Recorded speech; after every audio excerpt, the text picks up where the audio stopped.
नमस्कार, मैं कनिका बंसल फिर से आपका स्वागत करती हूँ अपने YouTube चैनल पे जिसका नाम है खेल अंकों का। हमेशा आपसे नंबर की बात करती हूँ, नंबर्स द्वारा आपको एजुकेट करती हूँ, आपको दिशाओं का ज्ञान कराती हूँ क्योंकि मैं वास्तु भी करती हूँ और आपको बताती हूँ कौन सी दिशाएं आपके लिए बेनिफिशियल रहती हैं, कौन सी दिशाएं आपको जीरो से हीरो बनाती हैं। इसी तरह न्यूमरोलॉजी में भी हमेशा नंबर द्वारा भी मैं आपसे बताती हूँ आपको क्या करना है, क्या प्रोफेशनल चूज करना है और लाइफ में आ रही प्रॉब्लम्स को कैसे सॉल्व करना है। सारी हेल्प मैं आपकी न्यूमरोलॉजी और वास्तु के द्वारा करती हूँ। आज बात करने जा रही हूँ आप सबसे नवरात्रों के बारे में। जी हाँ, कमिंग नवरात्रास है। न्यूमरोलॉजी के हिसाब से हमें नवरात्रास में क्या करना चाहिए, नवरात्रों में ऐसा क्या करें कि माँ की ब्लेसिंग्स हमें भरपूर मिले। चलिए आज का टॉपिक शुरू करती हूँ नवरात्रों पे।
नमस्कार, मैं कनिका बंसल बात कर रही थी आपसे।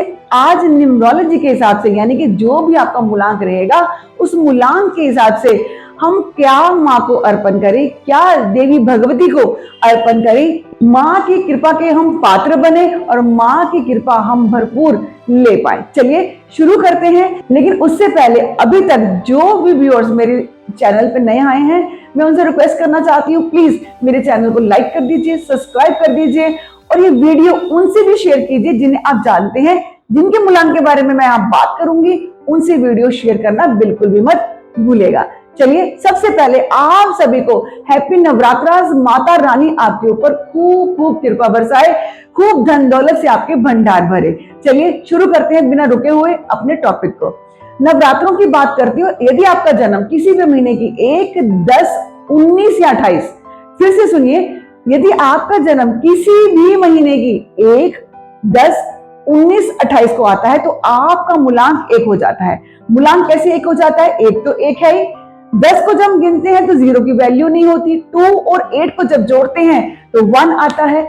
इसी तरह से हम जितने भी मूलांक मैं बता रही हूं इन सबको आपको सिंगल डिजिट पे लेके जाना है और अपना मूलांक देखना है क्या है मेरा मूलांक। चलिए नंबर 1 मूलांक वालों को माँ को क्या अर्पण करना चाहिए और कि माँ की विशेष कृपा आपके ऊपर बरसे। यदि आप घर में घट स्थापना कर रहे हैं और ये कहीं ईशान कोण पड़ रहा है तो ध्यान रखिएगा जो नीचे का आसन है माँ का वो लाल रंग का नहीं होना चाहिए और वहां पे अखंड ज्योत नहीं जलनी चाहिए। तो इसलिए ईशान कोण में माँ का आसन ना लगाइएगा, इसे उस दिशा में लगाइए जहां आपको लगता है कि ये जगह मेरे लिए पवित्र है, सही है, क्योंकि ईशान कोण पानी का कारक है। ईशान कोण में हम कभी भी लगातार ज्योत को, अखंड ज्योत को नहीं जलाते। वहां पे हमारी मनी, हमारी हेल्थ, हमारी वेल्थ, हमारे जो काम मिलते हैं वो सारे से सारे रुक जाते हैं। तो वहां पर माँ का आसन आप बिल्कुल मत लगाइएगा। चलिए वापस आती हूँ मूलांक के ऊपर। यदि आपका मूलांक 1 है तो क्या करना चाहिए? आपको माँ को लाल रंग की चुनरी अर्पण करनी चाहिए क्योंकि आप सूर्य से रूल करते हैं। आप माँ को अगर अपने कलर की चुन्नी आप भेंट करते हैं, लाल रंग की चुन्नी माँ को उड़ाते हैं तो आपका सौभाग्य बनता है, आपको नई लाइफ के अंदर अपॉर्चुनिटीज मिलती हैं, माँ की जो भरपूर कृपा है वो आपको मिलती है। चलिए अगले मूलांक पे चलती हूँ। यदि आपका जन्म किसी भी महीने की 2 तारीख को, 11 तारीख को, 20 तारीख को, 29 तारीख को होता है तो आपका मूलांक 2 बन जाता है। आप चंद्रमा से रूल करते हैं। चंद्रमा मन का कारक होता है। तो माँ कौन है? चंद्रमा। हमारे घर की माएँ भी हमारा चंद्रमा होती हैं। कभी भी आपको लगे कि आपका मन बड़ा खराब है, तुरंत माँ को कॉल कीजिए और देखिए किस तरह से मन को ठंडक मिल जाती है और शांति मिलती है, क्योंकि माँ ठंडक है, माँ आपको शांति देती है, माँ आपको प्यार करती है। तो जब भी हम माँ को कॉल करते हैं, कोई ना कोई हमें लाइफ का सोल्यूशन मिल ही जाता है, हम कहीं पे भी अटके हों। तो चलिए नंबर 2, और यहाँ पे आ गई है माँ, और आपका मूलांक है 2। क्या करना चाहिए आपको? माँ को एक चांदी का छत्र अर्पण करना चाहिए, जितनी भी आपकी पॉकेट अलाउ करती है उतना। अगर आपने माँ को घर पे स्थापित करा है 9 दिन के लिए चौकी के ऊपर, तो आप माँ के ऊपर एक चांदी का छत्र लगा सकते हैं। बाद में आप इसको मंदिर में भी देकर आ सकते हैं जहाँ पे माँ की मूर्ति होती है। तो इस तरह से आपको माँ को छत्र अर्पण करना है। फिर देखिए माँ अपनी छत्र छाया कैसे आपके ऊपर अपनी बनाए रखती है। चलिए अब बात कर लेती हूँ मूलांक 3 वालों की। यदि आपका जन्म किसी भी महीने की 3 तारीख को, 12 तारीख को, 21 तारीख को या 30 तारीख को है, तो आपका मूलांक 3 हो जाता है। आप गुरु से रूल करते हैं। भगवान बृहस्पति, गुरुदेव यानी देवताओं के गुरु से आप रूल करते हैं। तो आपको क्या माँ को अर्पण करना चाहिए? आप तो खुद ही आपकी पर्सनालिटी गुरु है, लोगों को ज्ञान देते हैं। आज आपके लिए मैं ज्ञान लेकर आई हूं। आपको क्या करना है? आपको माँ को पीले रंग की चुन्नी अर्पण करनी है माँ को। देखिए आपका अपना कलर येलो है। जब आप माँ को गुरु के कलर की चुन्नी अर्पण करते हैं तो माँ आपको विद्या दायिनी, आपको काम धंधा, जो भी आप बिजनेस करते हैं उसके अंदर प्रोग्रेस देती है। ये मत भूलिएगा, घर में अगर बच्चे हैं तो उनका भी हाथ लगवाकर आप माँ को ये चुनरी उड़वाइए। तो ये माँ आपको सुख समृद्धि देती है, कामयाबियां देती है। और जो जिस भी आप प्रोफेशन के अंदर है, सीए के अंदर है या आप कोई भी अगर काम करते हैं एजुकेशन सेक्टर में, तो भी माँ यहाँ पे आपको ब्लेस करती है। चलिए अगला बिना रुके हुए अगले मूलांक को देखते हैं। यदि आपका जन्म किसी भी महीने की 4 तारीख को, 13 तारीख को, 22 तारीख को, 31 तारीख को हुआ है, तो आपका मूलांक 4 हो जाता है, यानी कि आप राहु से रूल करते हैं। अब यहाँ पे हम माँ को क्या अर्पण करें? कुछ समझ नहीं आता यार, राहु से रूल करते हैं, माँ को क्या अर्पण करें? जी हाँ, माँ को क्या अर्पण करें? यहाँ पर आप माँ को एक मुकुट अर्पण कर सकते हैं। मार्केट में मुकुट मिल जाते हैं जो माँ सिर पे धारण करती है, एक बहुत सुंदर सा मुकुट। और उनकी जो पोशाक है माँ की, जो भी आपको भाती है, अगर वो रेड कलर की होगी तो बहुत अच्छी रहेगी। माँ को मुकुट के साथ वो आप जो वस्त्र है माँ के, वो आप धारण करवाइए। और अगर आप फास्ट नहीं रख रहे हैं तो कोई दिक्कत नहीं है, लेकिन आप इस दिन किसी भी कन्या, छोटी कन्या को कुछ ना कुछ आप अपने हाथ से कोई भेंट जरूर दीजिएगा। और साथ ही जो कंजक की आप पूजा कर रहे हैं उस दिन, उसको आप अगर चूड़ियां दे देंगे तो ये भी बहुत आपके सौभाग्य के लिए अच्छा होता है। और अगर जेंट्स ये कर रहे हैं जो नंबर 4 से रूल करते हैं, राहु से रूल करते हैं, तो वो उन बच्चों के लिए कुछ भी चॉकलेट या टॉफी उन बच्चों को दे सकते हैं, कुछ दक्षिणा के साथ। चलिए बात करती हूँ नंबर 5 वालों की। यदि आपका जन्म किसी भी महीने की 5 तारीख को, 14 तारीख को, 23 तारीख को होता है, तो आपका मूलांक 5 बन जाता है। आप मरकरी से रूल करते हैं। अब आपको माँ को क्या अर्पण करना है? आपका अपना कलर ही ग्रीन कलर है। अगर आप माँ को ग्रीन रंग की चुनरी, ग्रीन रंग की चूड़ियां या ग्रीन रंग की बिंदी अर्पण करते हैं, तो ये भी आपके लिए बहुत अच्छा रहता है, क्योंकि यहाँ पे आपको माँ प्रोस्पेरिटी देती है। ग्रीन कलर वैसे ही प्रोस्पेरिटी का है, एक स्टेबिलिटी का कलर है। तो यदि आप माँ को ग्रीन कलर की चुन्नी, बिंदी, चूड़ी ये अर्पण करते हैं, जो लेडीज कर रही हैं उनके लिए बहुत सौभाग्य मिलता है। या कुछ काम भी करते हैं तो वहां पर भी वो देखेंगी कि नवरात्रों में उन्हें कैसे नई अपॉर्चुनिटीज मिल रही हैं। अगर जेंट्स करते हैं और वो बैंकिंग लाइन के अंदर है, तो भी उनके लिए बहुत अच्छा रहता है। आगे बात करती हूँ मूलांक 6 वालों की। यदि आपका जन्म किसी भी महीने की 6 तारीख को, 15 तारीख को, 24 तारीख को होता है, तो आपका मूलांक 6 बन जाता है। आप वीनस से रूल करते हैं, मेरा फेवरेट नंबर होता है ये, तो वीनस से रूल करते हैं। अब आप माँ को ऐसा क्या चीज अर्पण करें कि माँ की कृपा आपके ऊपर बरस जाए और माँ लक्ष्मी बनकर वो आपके भंडारे भर ले।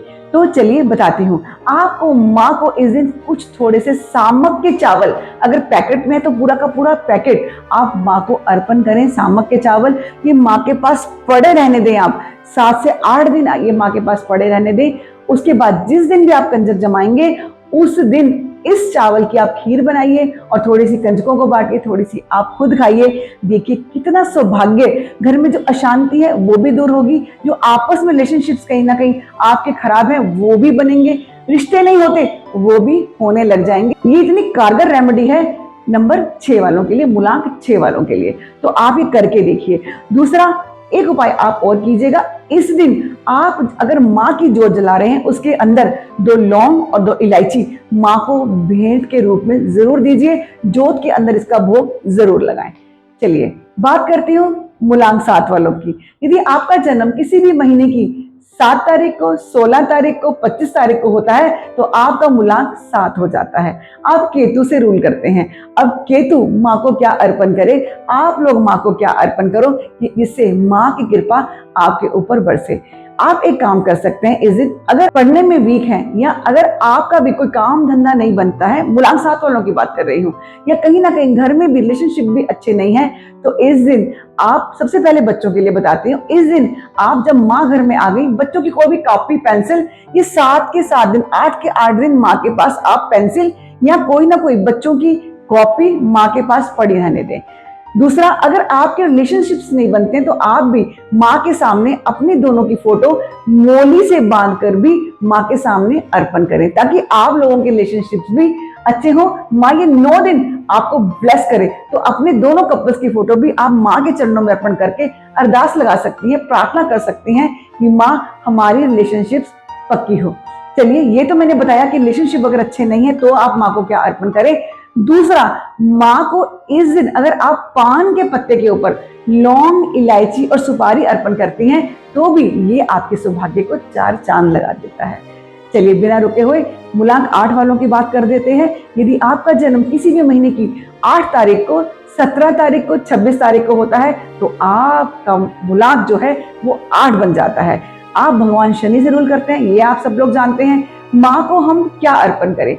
माँ को आपको सिर्फ कुछ अर्पण नहीं करना है, आप माँ के पास एक शहद की डिब्बी माँ के पास रखिए। ये 9 दिन शहद की डिब्बी माँ के पास पड़ी रहनी चाहिए, क्योंकि आप जब भी किसी से बात करते हैं तो जाने अनजाने आपके मुंह से वो बातें निकल जाती हैं जो आपको नहीं कहनी चाहिए, या ये आपका कसूर नहीं है, हो जाता है। उसके बाद जब आप नराते पूरे कर लेंगे, कंजके बिठा देंगे, ये डिब्बी उठाइए, उठा के फ्रिज में रखिए और डेली जब भी आप ऑफिस जाएं, अपने काम पे जाएं, थोड़ा शहद लेके अपनी जीभ पर लगाएं। इससे आप फर्क देखेंगे कि किस तरह से आपके रिलेशनशिप बनने लग गए हैं। आप जो बोलते हैं वो बातें भी किसी हद तक लोग मानने लग गए हैं और आपकी जुबान में मिठास भी आने लग गई है। ये आप करके देखिए। और माँ को क्या अर्पण करना है? माँ को आप श्रृंगार का सामान अर्पण कर सकते हैं सौभाग्य के लिए, कि आपकी जो फैमिली है, जो आपके रिलेशनशिप्स है, जो आपकी मियाँ बीवी की जो तकरार रहती है, उसके अंदर इंप्रूवमेंट के लिए माँ को आप श्रृंगार का सामान चढ़ाएं। चलिए आगे बात करती हूँ मूलांक 9 वालों की। यदि आपका जन्म किसी भी महीने की 9 तारीख को, 18 तारीख को, 27 तारीख को होता है तो आपका मूलांक 9 बन जाता है। और यहाँ पे माँ को क्या अर्पण करना है? माँ को आप यहाँ पे लाल रंग की चुन्नी अर्पण करें। जी हाँ, आप भी माँ को लाल रंग की चुन्नी अर्पण करते हैं। ये भी आपको सौभाग्य और काम और बिजनेस को आगे बढ़ाने में, जॉब के अंदर प्रमोशंस दिलाने में बहुत कारगर रेमेडी होती है। आप माँ को चुन्नी अर्पण करें।